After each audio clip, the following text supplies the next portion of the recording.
I want to talk about a recent Black Lives Matter protest in the U.S. that went, as these things tend to do, a little too far. Now, the background to this is that after a 6-hour standoff, police in Minneapolis fatally shot Andrew Sundberg after he fired bullets into a neighboring apartment, narrowly missing a woman and her children. Now, that didn't seem to matter to BLM protesters who camped outside the apartment block to honor the gunman. And the young mother, who was the victim in the ordeal, gave them a piece of her mind. Look at this. You guys are celebrating his life. It was a terror. I'm sure it was a terror. This is not okay. Not okay. You're alive. Shut up. You guys need to just let it go. We're not trying to. Grief in silence. This is not okay. It's not okay. This is not a George Floyd situation. George Floyd was unarmed.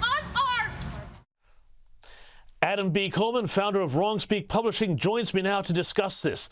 Adam, you wrote a great piece in the New York Post that highlighted this issue very well.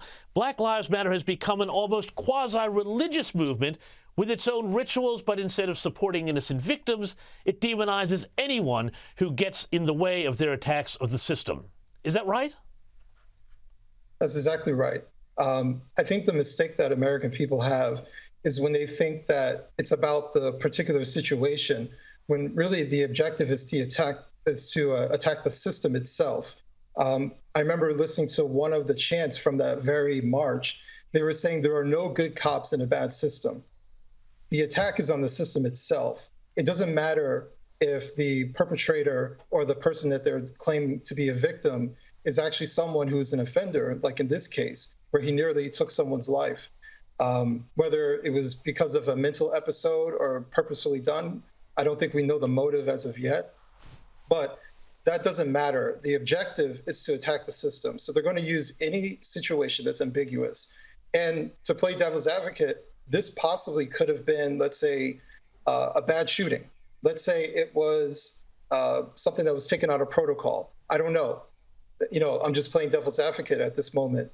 But even if that's the case, this is not a racial incident, right? They clearly, for 6 hours, tried to talk this man down. His parents were there to talk him down. He was unresponsive. He never picked up the phone from a negotiator. They tried everything possible to make this peaceful. So if in the final moments they did something out of protocol, that's one thing. But they're trying to mold this into other situations where it's a racial incident, and it clearly isn't. And by them doing that, they're basically erasing the whole victims of this particular type of situation, like that woman that you just played, who was begging for them to grieve in silence and not do this in front of her children. But like the one guy said, you're alive, shut up. That's what they really feel. I want to shift gears a little bit to across the Hudson River from where you are now to New York City. Mayor Eric Adams has now complained that illegal immigrants who are being shipped up from Texas and Arizona are putting a burden on his city. Now, sorry, but this seems to reveal what a lot of Democrats are fairly clueless about, which is the impact of an open border on those border states. Are they really this clueless? Yes, I think they've shown that time and time again. They really are this clueless. I think it's one of those situations where out of sight, out of mind.